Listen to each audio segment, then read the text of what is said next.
اللہ عز و جل نے قرآن مجید فرقان حمید میں ارشاد فرمایا، نبی عبادی انی انا الغفور الرحیم۔ اے حبیب، آپ میرے بندوں کو بتا دیجئے کہ میں ہی بے شک بڑا بخشنے والا اور نہایت مہربان ہوں۔ اللہ پاک کی رحمت دلوں کا سکون ہوتی ہے۔ رب کریم کی رحمت کا تصور انسان کو جینے کا حوصلہ دیتا ہے۔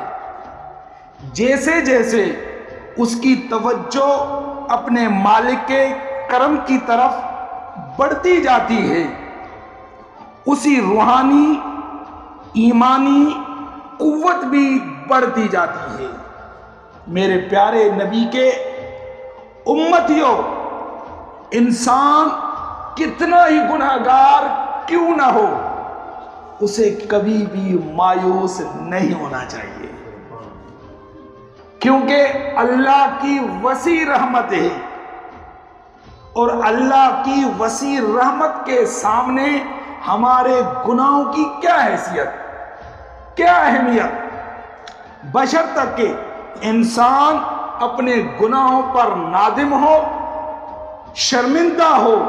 اگر گناہ ہو جائے، اللہ کی بارگاہ میں حاضری دے، استغفار کرے، توبہ ہو، اپنے گناہوں سے رجوع کرے، میرا رب کریم ہے، بخش دیتا ہے۔